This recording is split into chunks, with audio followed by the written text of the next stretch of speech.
So Julian, tell me, how are you? How's everything going? You're in Melbourne now. You are Yeah.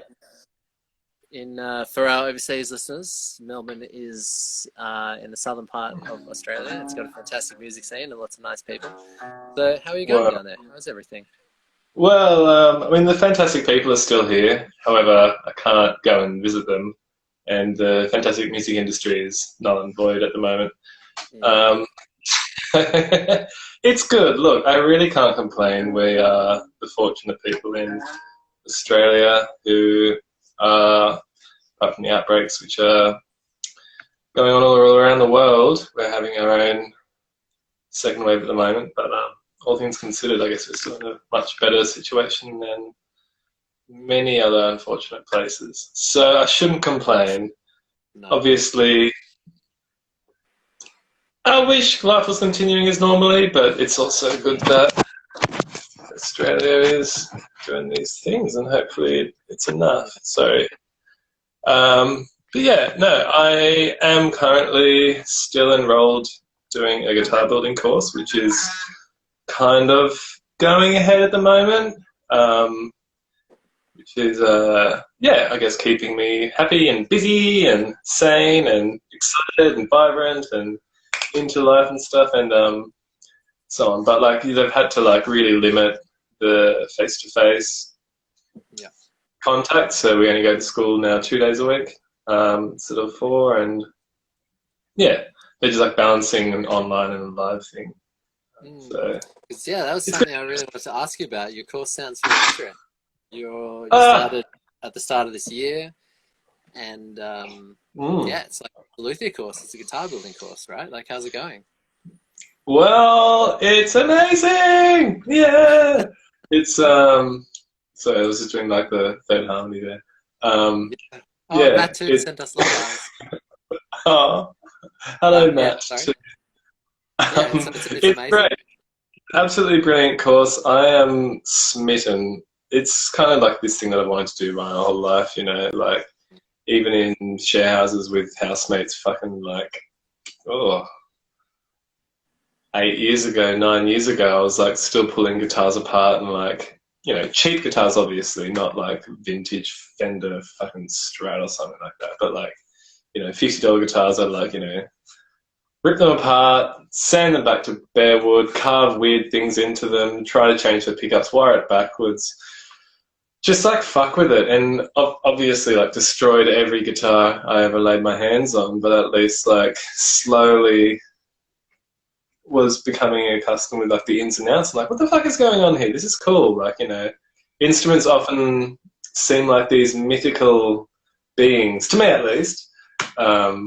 And it's interesting now through this course to slowly be dissecting that and be like, oh, okay, I can see like all the different components which are going on here. And yeah, seeing something which was so enigmatic becoming crystallized and beautifully clear is amazing. And manipulating all the different aspects of instruments to be like, okay, so this guitar sounds this way because of this and that and blah, blah, blah, blah, and then slowly building that knowledge to be able to like manipulate that into whatever I can hear or whatever I want a bass or a guitar to sound like.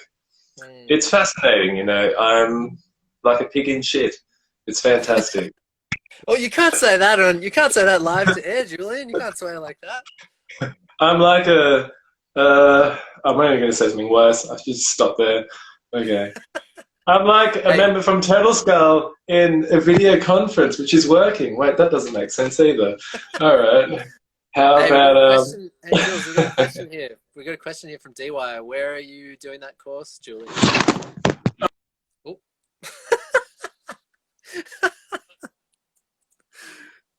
oh God, Julian, where'd you go? We just lost Julian. We just lost Julian. I'm sure we'll get him back. I'm Oh, there he back. is. I'm back. I'm back. I'm back. Sorry, the spiky ball just fell, and what I said happened. You know, I'm doing it at the Northern College of Arts and Technology in Preston, in the beautiful sunny state of Victoria. Very Mm, cool. it's great. Yeah, it's good fun. I highly recommend it. As I say, we've had a pretty hard time this term. Like, Yeah.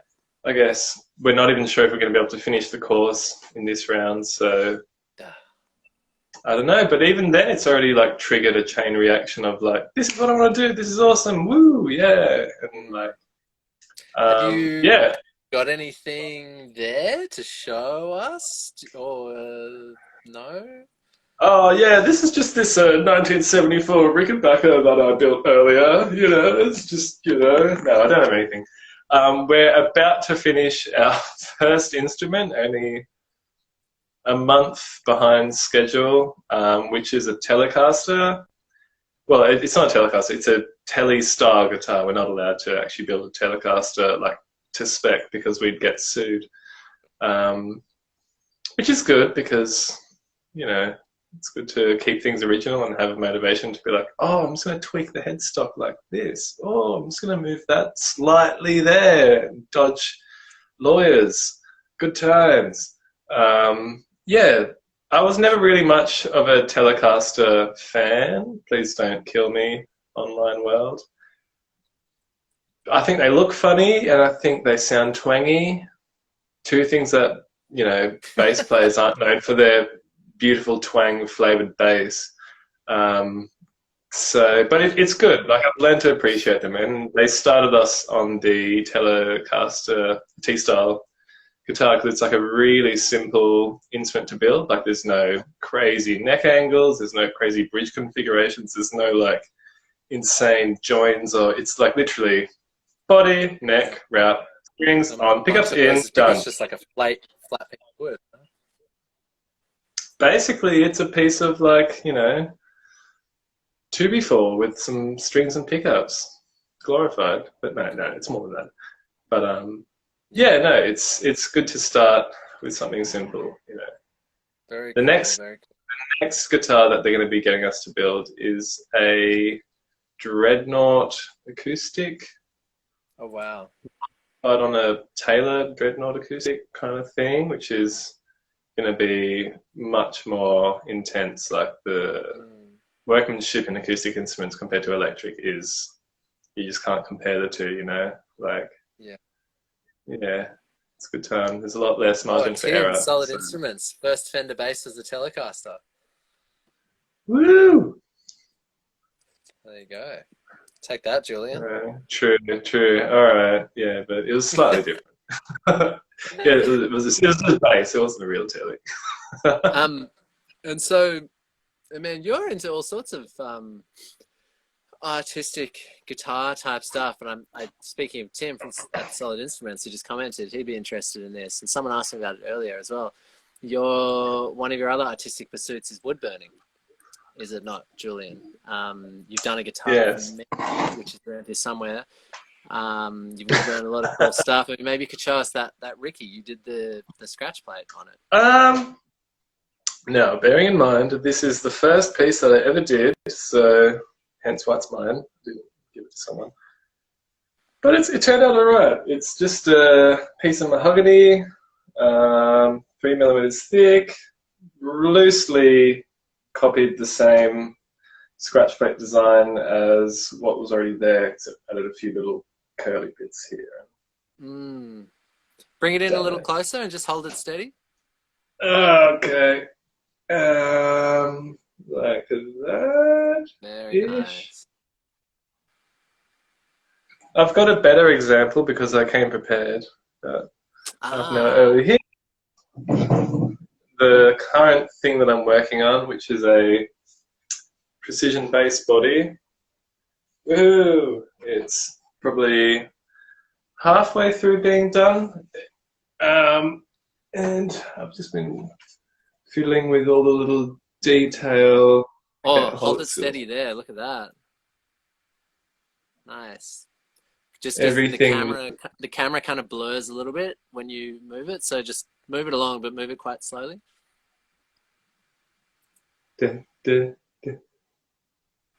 Nice.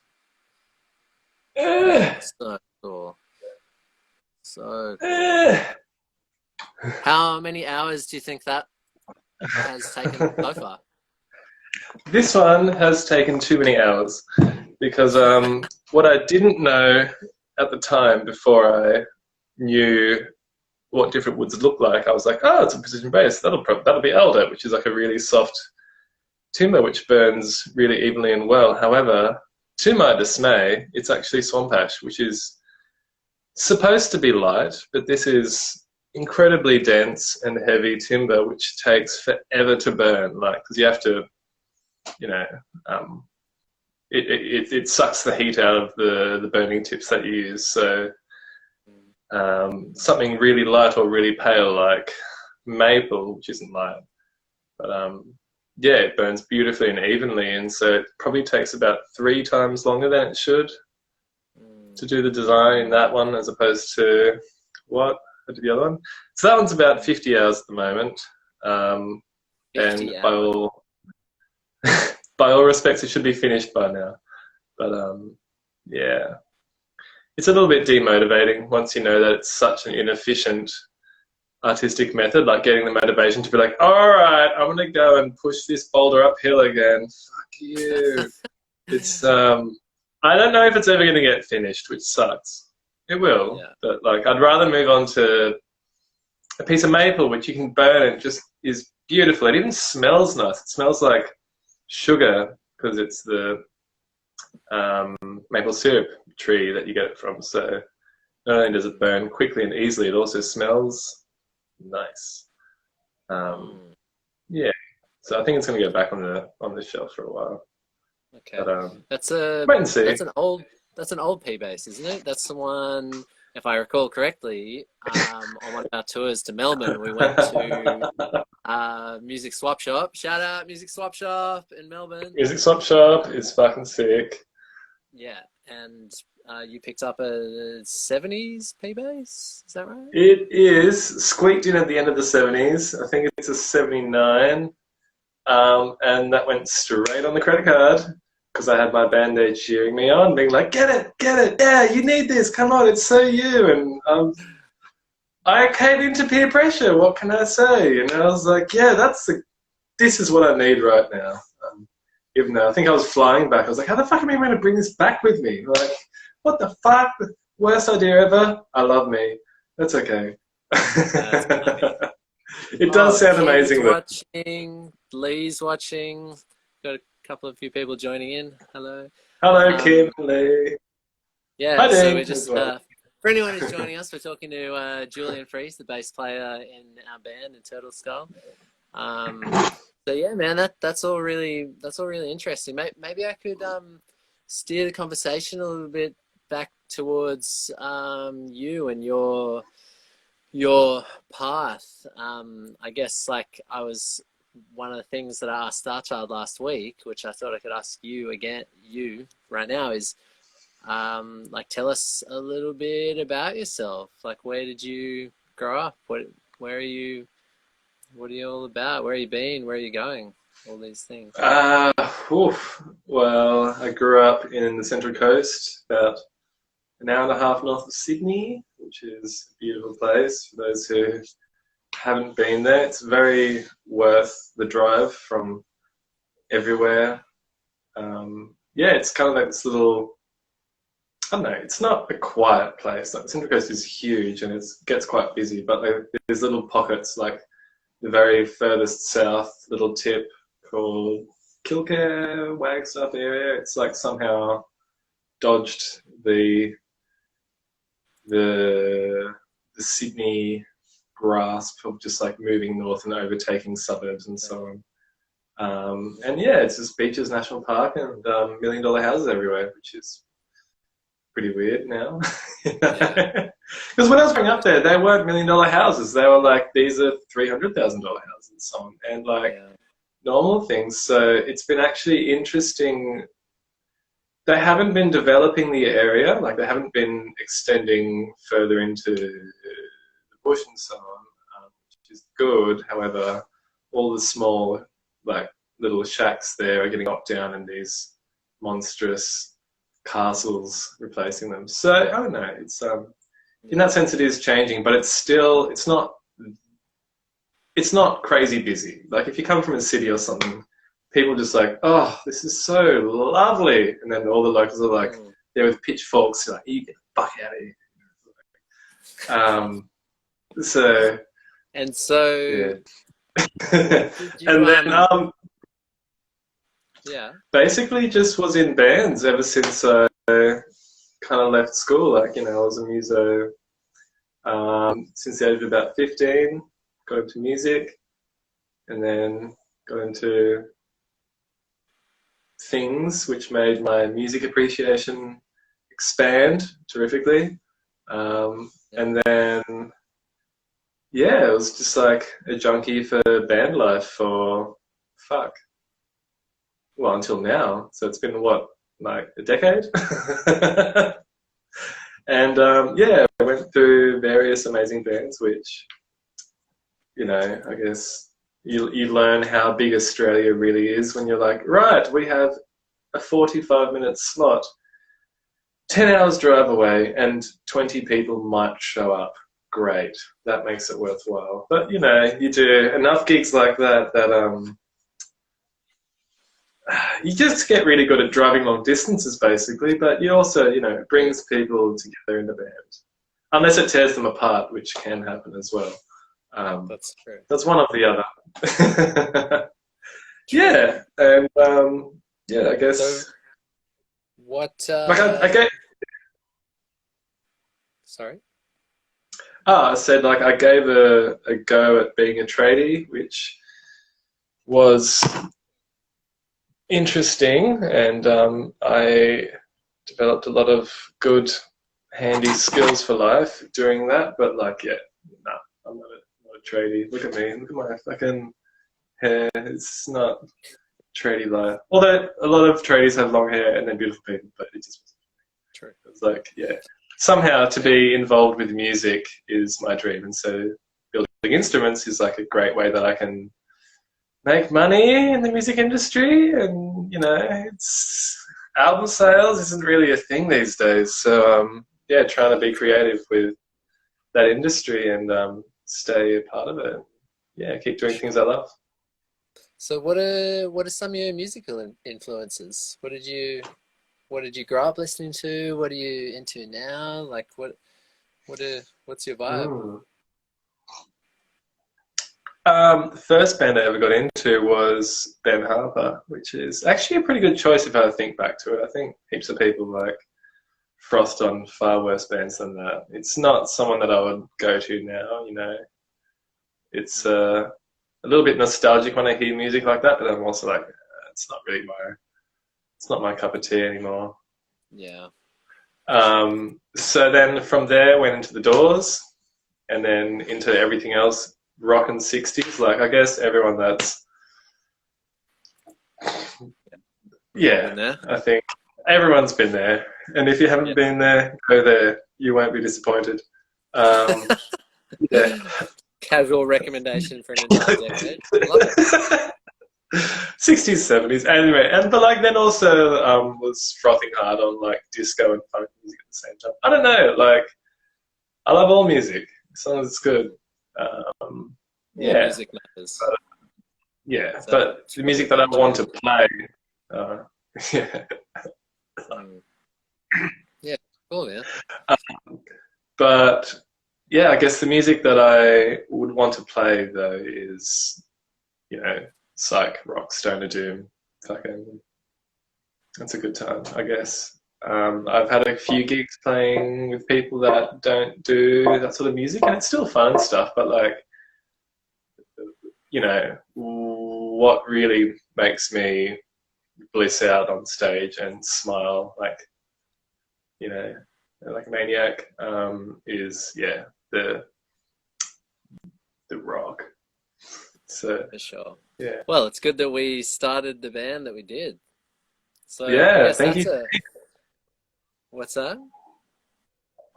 Thank you, Dean. It was a very unlikely thing. I don't know if all the listeners out there know the story of the band.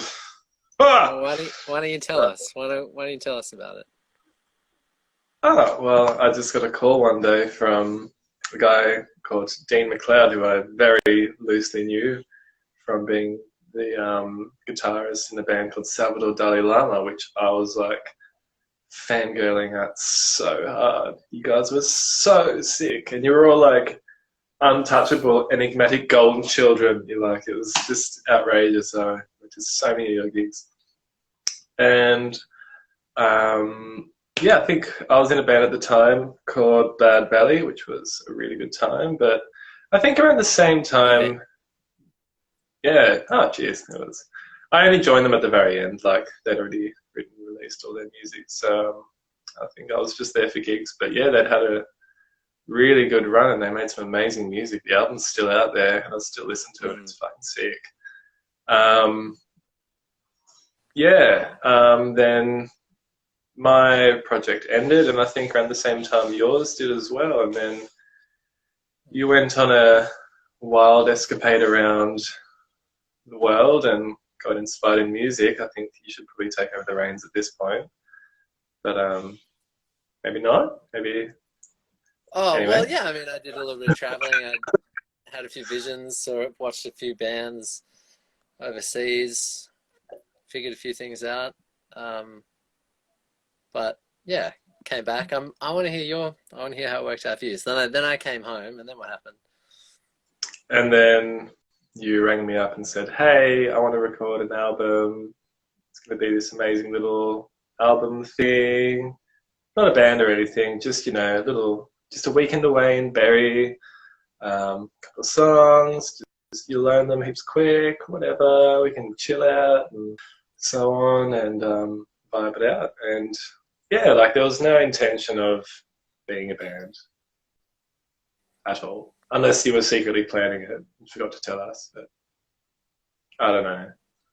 Anyway, and yeah, so we got together a few times and just jammed out some music and jammed on some riffs that you and Charlie's the drummer, had working on, and they sounded sick. And then, yeah, we hadn't really properly written anything solid yet, so it was all still pretty fluid when we went down to Berry.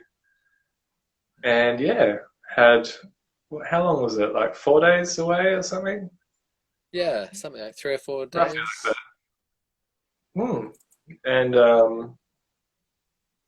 recorded an album, which is the first album. And then, yeah, we kind of all like didn't really know what to do after that. And we ended up being like, well, we know the songs, they sound fucking amazing. Let's just like play a gig at, what was it, Dean Fest at your birthday party.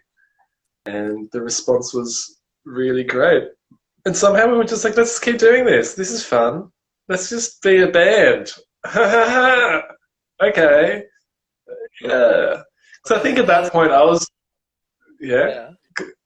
I'm just glad you saved me at that moment, because after that band, like, I was so unmotivated to like start another project. And like, when you start a band, you start at the rock bottom again. And from being in so many bands, you kind of like, what it's like to be in a band and to get like a bit of a following and to get known and so on, get better gigs and so on. And then band falls apart and you start at the bottom again, playing to like 3 people in a fucking venue. Like, man, I was like, I can't start again. I can't do this. And then just the right people had to come along and be like, oh, come on, we'll tickle you. Okay, all right. Yeah. Buy me a beer. All right, great. Yeah, man, it worked out pretty well, huh?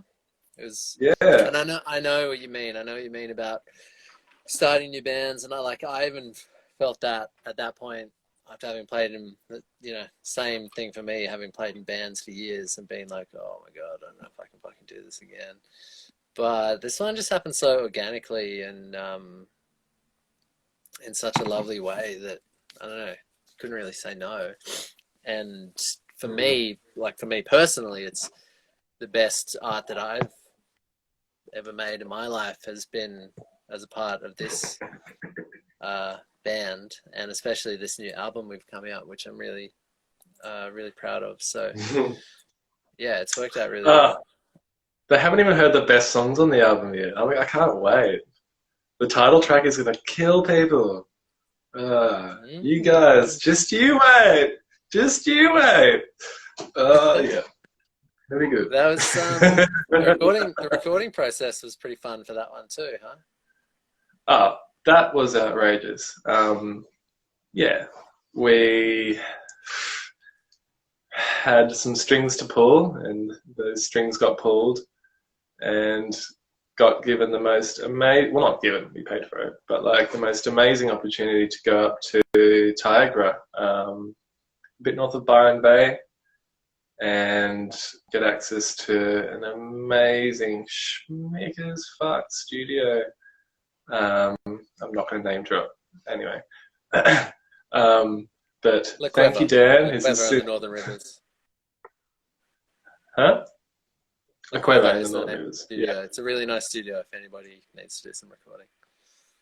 it's really lush. And yeah, we managed to get there in the off season because we had connections there, and have it quite affordable. And so spent, I think, what was it, like 9 days there recording the album, which was brilliant because with a studio, I guess, you're on the clock, you spent money for this time, so you're trying to like work as fast as possible, and you never really have enough time to just really like just take it easy. It's like, fuck, we've got 9 days here. We don't need to like be like, okay, next song, do this, don't fuck up, fucking try to be sober, whatever. It was like we can just feel it out and let it go organically. And even through that process, we actually ended up writing a few songs and a few kind of synthy ambient jams as well. I think parts that are on the album coming out as well, which just kind of like happened from all of us being in the vibe. Yeah, so it was definitely specifically, there's fun the album. one of those moments, which is probably one of my favorite things from that entire recording process, was, if I remember it correctly, I think we maybe had done some takes or something, and we were just, I don't know, like having a bit of break, or I think I was outside, maybe I was talking to Charlie, or I can't remember the exact details, but I do recall that you stepped into the drum room, which has a big sliding door and is sealed off from the rest of the studio. And in the drum room is also a piano, and you were tinkling away on the piano keys. And then someone, might have been Charlie, I think, heard and was like, "Hey, what is that? That sounds really nice. Someone's playing the piano. What is that? What is that? That sounds really nice." And then he slunk in and kind of, I think he jumped on the drums maybe and started playing along, and I was like, "Oh, that's pretty cool." And I went and picked up a guitar, and then before you know it, I think poor Dan had wanted to have a lunch break at that point, and then because Dan, our synth player, is also our engineer, and so we started jamming on this thing, and we were like, "Whoa, what's going on here? This is cool." And he was like, "Fuck you guys, I wanted to have a lunch break, but I got to record this." So then he jumped back on the recording, got on the keys, and yeah, we recorded. So that is the 6th track on the album, and it's like a ambient kind of vocal harmony, piano led sort of piece. It's really nice. I really like that. Yeah, it's it just happened. And I'm also not a piano player either, so I think that kind of makes it, at least on my end, more interesting. I'm like, this is what I played piano on. It's just me, just like, and now actually, you're in right. you're in the credits on the album listed as a piano player. Yeah, can you come play piano on my album as well later, bro? Like, yes. Yeah, I'll do you a cheap rate. I'll do it like $11,000. Yeah, I only play in the key of C as well, if that's all right. That's not negotiable. Yeah, definitely no, not good. Actually, you raised a good point in saying that, though. Like, it was a beautiful, blissful, relaxing recording time for all of us, except for Dan, who did suffer for like 10 long days, and did, he had a great time as well, but like he was working the entire time. And we were like, can you make it like this? Oh, let's just do that take. Can we do this? Can you cut it there? Can we just like redo that bit? Can you just do this? And I admire his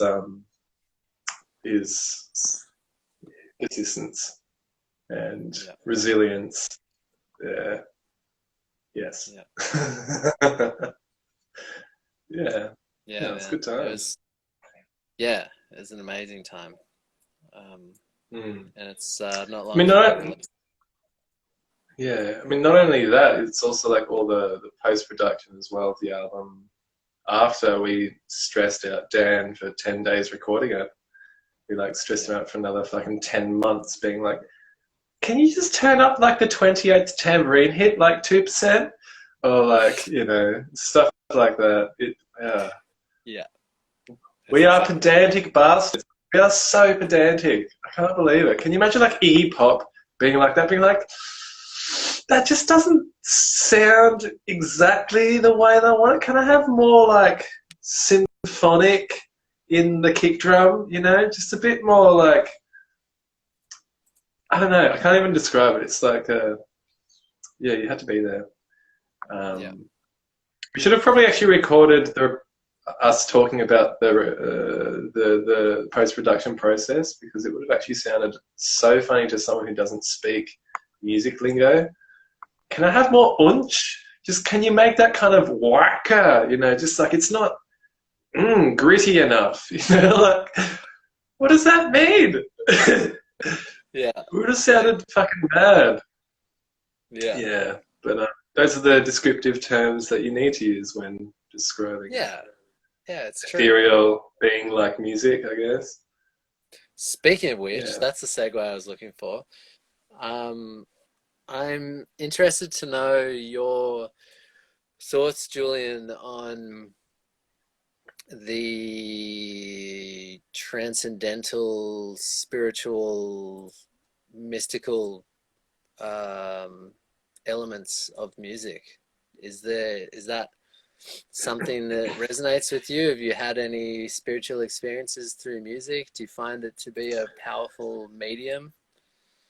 Um, yes, absolutely.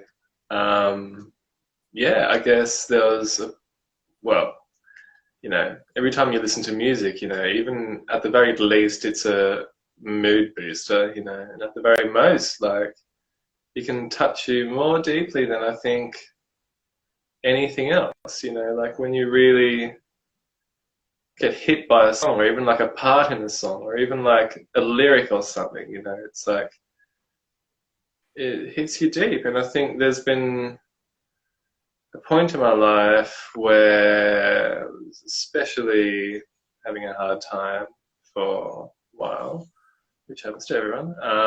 And yeah, I think having music there and my exploration with music, it was at that point I wasn't even listening to music. I just just got back from India, and I brought a sitar back with me, and I taught myself to play it one day, and it just so coincided that with that point in my life, like I needed grounding. I was so fucking the sky and so on, and suffering quite a lot, and would literally just to like be able to regulate myself, just like sit there and play sitar for like 4 hours to the point where like your brain stops thinking. It was like the most complete the most meditative space I've ever been in, the most psychedelic space I've ever been in. Totally sober, just like playing sitar, just like your thoughts become music and there's no real like division between you and the instrument. It was just like fucking awesome, and I think that really brought me back to reality a few times and made it all right to be in the space, the headspace that I was in, and so on. And yeah, so yeah, it's a deeply gratifying experience if you can be touched and moved and affected by music in many different ways. And obviously, you know, playing gigs is one of the most exhilarating and at times can be spiritual, even for me. You know, it's weird having a spiritual experience on stage in front of people. It's the, you know, the best setting for it. But yeah, it definitely happens when there's something energy wise between the musicians and the audience. You know, like there's just something like it. I don't know. The only way I can describe it is like straight up into the fucking sky, and everyone just goes, yeah! Like flying and stuff, and there's nothing quite like it. And that's, you know, I doubt you could have that effect on someone if like you were watching on painting a picture, which is such a beautiful thing to do, but like I can't imagine like, you know, thousands of people there like watching every brushstroke just in complete ecstasy, like tears down there watching like just the brush strokes, you know, like it has to be music. It's nothing quite like it. Yeah, that's true. Yeah. Can you think of any gigs that you have been an audience member at that had a profound effect on you, or any gig highlights in general, I guess? Yes. Probably one of the most moving gigs I ever had was actually watching Hiatus Coyote at Woodford Folk Festival. I was God, there. that would have been 6 years ago. What? Bullshit. Yeah, I was there. No. Really? What? You were there, Bullshit. yeah. And Davey was there, and May was there, and Ali was there. Like a bunch of yeah. That's outrageous. I can't believe Davey it. just joined actually. Davey, so Davey who did the art. In fact, all of the art we've done so far. He did the first record cover. He's done the record cover of Monoliths. He's done the T-shirts. He just joined. He's everything. Watching. He's amazing. And he is amazing. And he was. I don't know if you caught that, Davey, but Julian just said that he had a profound musical experience watching a Hiatus Coyote at Woodford, which we were at. But sorry to interrupt you, Julian. So tell me more. What happened? No. Oh, well, when I was driving up to Woodford, a friend of mine, like I got news that a friend of mine had just passed away, and it was fucking tragic, you know, like holy shit. But I was touring with a band at the time. We were going up and playing gigs around Lismore, so we couldn't really just drop everything. And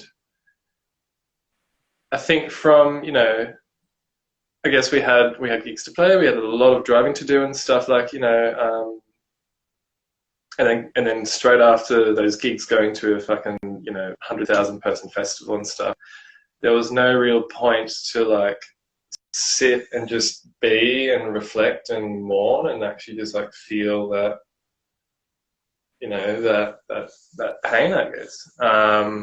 And yeah, I was having a great time, but like there was always something wrong. Like I was so foggy. I didn't really feel like I existed. I was just like this floating shell, you know, wandering around and getting off my head and so on. But yeah, I knew something wasn't right. I couldn't really tap into that, that emotion, which was obviously there. I wanted to have something to say. And then, yeah, I went and saw Hiatus Coyote, and literally like within the first song, just like, it was like a spear to my heart, fucking feel. And like just stood in the audience, just like complete tears of sadness and relief and everything, you know, like just being so cut off from my heart and my soul and so on, like having it all just flooding back to me in so many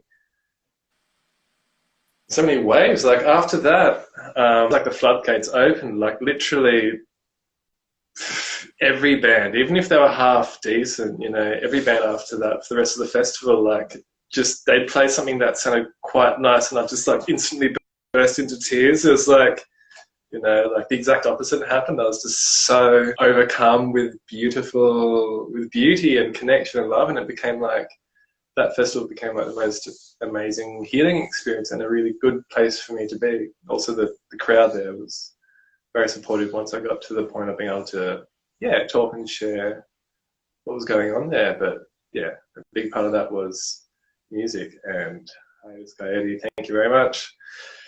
Oof, you know, like even when I think back to it now, that was good. And since then, having had that experience as well, it's like now that you've tapped into the ability to use music as like a key to unlock an emotional door, I feel like since then it's actually gotten really easy to let myself be enthralled by watching a live gig to the point where I start crying. You know, it kind of gets to the point now where it's like, if I don't start crying, I'm like, oh, that gig sucked. I didn't even cry. What the fuck? I want my money back.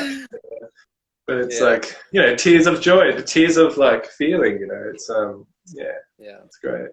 So I whimper like a beast now, you know. It's like, oh! Anyway, it's good times. That's amazing.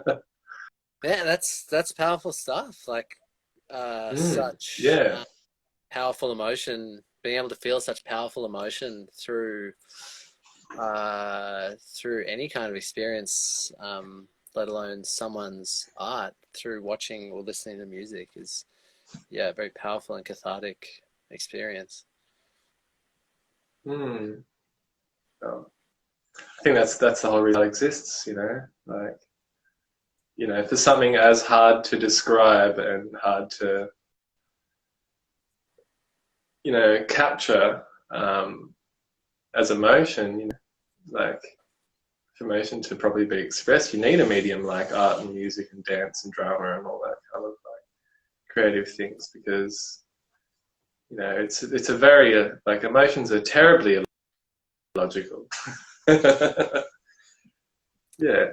And hence all the different styles of genre of music. Like, God, I don't know what would have happened back in the day before, like, rock and metal and, like, you know, kind of brutal music was out there. Like, I mean, there was the blues, obviously, but, like, you know, certain emotions, I feel, can only get released through, like, listening to, like, heavy music, you know, and that's a very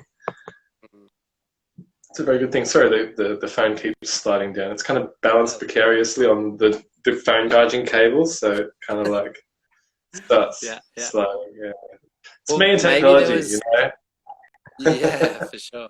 Maybe there was equivalent like heavy metal bands in the medieval bard days. Maybe there was like dudes with like beards playing lutes in the king's court, but like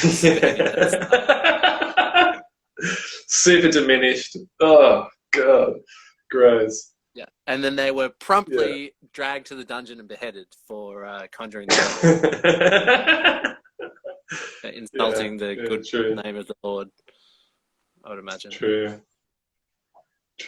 Hey Dean, I've got a semi-awkward thing to ask. I'm loving this, however, my bladder isn't.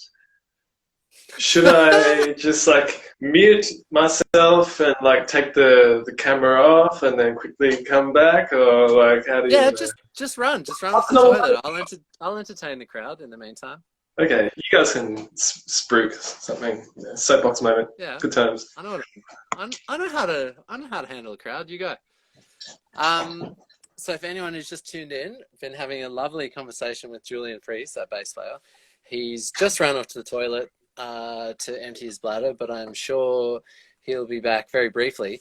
In the meantime, perhaps, does anybody who is watching right now have a question for me to ask Julian? If you have a question, please let me know. Just put it down. Put it down in the comments right there, man. And make sure you slap like and hit subscribe and do all that shit. But if you have any questions, please let me know, because Julian is quite an interesting man. But how are you all, by the way? Are you well? Is everything good for you? I hope you're good. We are presently talking with Julian. I guess the main aim is to promote this record that we've just finished, which is called Monoliths, which is on the way at the end of August.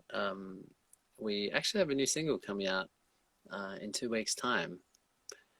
So we will be, there's new music, there's all sorts of things on the way.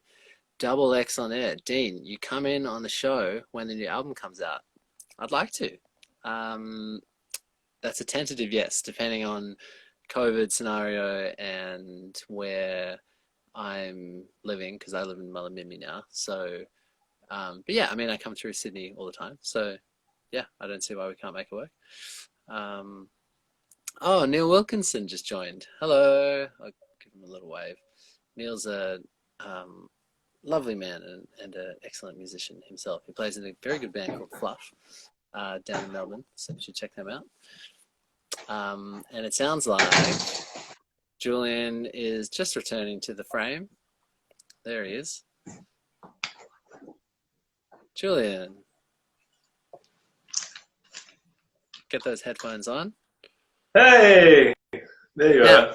Oh, when was damn. the last And time- says hi as well. Yeah. When was the last time you had a haircut, you damn hippie? Oh, God.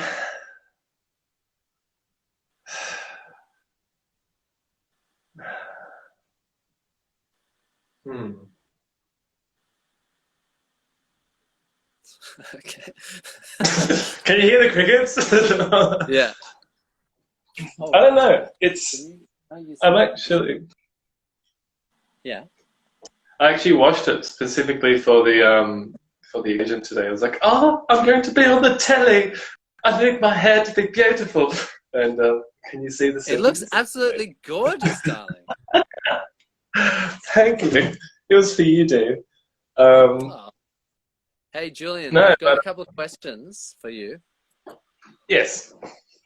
So, because I posted on Instagram earlier, does anybody have any questions for me to God. ask Julian? The offer still stands, by the way, for anybody who's watching right now. If you have a question to ask Julian, please just type it away in the comments. But I've got a couple from earlier. One person said their question for you, which I suspect is a bit of a joke. Who is Mr. Tambourine Man, and will he play a song for me, something jingly jangly? That's bullshit. Should we tell this person to get fucked? Mr. Tambourine Man. Mr. Tambourine Man's Toby. You know Toby. Why are you asking me? Yeah, exactly right. I think they were being facetious. So I do this thing. Yeah. That's Whoa, me. hey, what is that? What guitar is that? That's just a neck, actually. It's quite sad. Oh, cool. It's the neck for the P bass. I've spent the last few days with calipers measuring like all the certain dimensions and stuff and comparing this bass to the Rickenbacker to see what feels better, because at the moment I'm designing a bass to build at the end of the year as part of the course. So, you know. Yeah, is that a bit of a secret, or can you tell us anything about the one you're working on? The one I'm working on, it's basically, I was like, I love the Rickenbacker, but I love the P bass because, you know, that one's so cool and growly, but P bass is that, oh man, I don't know what should I make? And then it was like that light bulb, why don't I just try and have both of them in one bass guitar? And yeah, so basically trying to... That makes it a pre. Yeah, the pre, that's right. Yeah, so I'm just kind of like butchering concepts from both the P bass and the Rickenbacker to hopefully make something which sounds decent. Maybe there's a reason it hasn't been done yet, but like it's kind of like the P bass pickups and then the neck pickup of a Rick on a bolt-on, but like using different timbers as well to the normal thing, and then having a thinner body, and kind of like the body shape is a bit more Rick-like, but it's also not quite as edgy as the Rick. It's, yeah. I literally like made them have a good night one night, and the baby is what I'm trying to birth, and it's cool, but also trying to nerd out a little bit on the circuitry. So one of the things I'm doing at the moment is designing the circuit so that, you know how like having the tone knob on a guitar or bass, you know, it cuts all the highs and so on.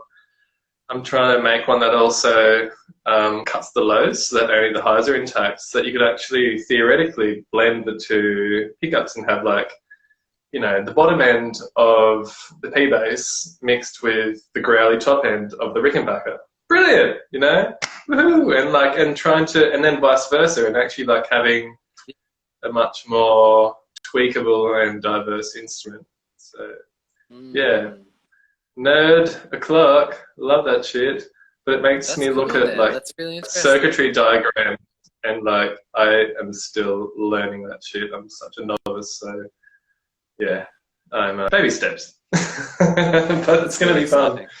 I can't wait. Yeah, it's good. That's Hopefully really it's cool. good. I don't know yet. It's just still all conceptual, you know. It's like, yeah. The one Yeah. moment where I actually put strings on it, tune it up, and play it, you know, it's like, oh, was that worth the like 6 months of research? Fuck. You know, you can Yeah. do all the research in the world, and then you still don't know where you can end up. It's really, you know, you can make informed guesses, but like, yeah, Yeah. it's amazing. Oh, it's so cool. So, anyway, are there any more All right. questions? There's one in the comments here. Soup or salad? Ooh. Well, I feel like in summer I'd say salad, and in winter I'd say soup. Did I just totally evade the question? Very diplomatic of you. That's good. Could be future Okay, career it's in the winter, politics soup. for you. What? No, it's winter here and it's cold, so soup. Yeah, definitely. I have one Yeah. more question from Charlie Graydon. Oh, I didn't know me by well. His question is, what's your favorite app? I think he's being facetious. He knows I don't use technology well. I use it now, which is different to when they all met me. I didn't use it at all. Now, since moving to Melbourne, I've had to learn to use a smartphone. And Here's a classic favorite app? classic Turtle Skull experience was, if I remember correctly, we were playing at Frankie's Pizza Bar in Sydney, Oh god. and you called me and you were like, "How do I get to this place, man? I think I'm in traffic. What road am I on? Do I turn down here?" I'm like, "Julian, I don't know where you are. I don't know. How the hell are you? Guess you're not in right now." And, Oh man. I was actually, it was 10 minutes to the gig, 10 minutes before we had to get on stage, and I was driving the wrong way across the Harper Bridge away from the city. It was outrageous. Just the highway loop, just kind of like, I took one wrong turn. I was so sweet, and then just like missed one turn, and somehow, yeah, was like,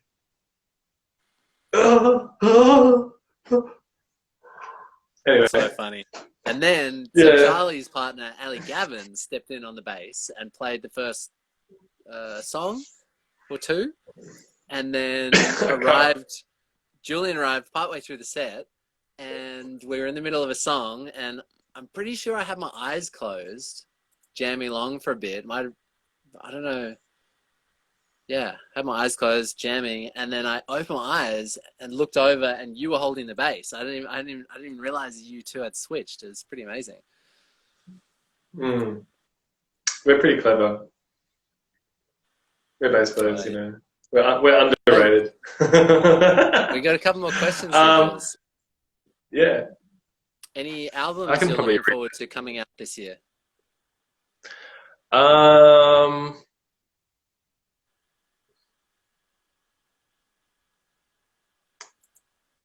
Oh, shit, I don't really. Oh, okay. I don't know. I don't really like do that much music research in bands. Like, I love music. I listen to it all day, but it's not my habit to like research bands in depth enough to know when they're releasing music and stuff like that. Sure. Which is pretty awkward now. Sorry if there's anyone who is going to be cut by that. But yeah. I'm gonna cut you short there. Because of the way that Instagram Live works, you get about an hour and then it chops you. So we've got 1:20 left, and then it's going to end this live stream. So actually, David wrote something here about wood burning. We did talk about that earlier, so that's fine. But I wanted to cap off this interview by saying how much I value you as a musician, as a bandmate, but most importantly as a friend, someone who's given me such inspiration and joy in my life, and to have accompanied me on this musical journey, and to have been such a dedicated hardworking and loyal friend and band member has been truly inspiring, Aw. and I genuinely love everything about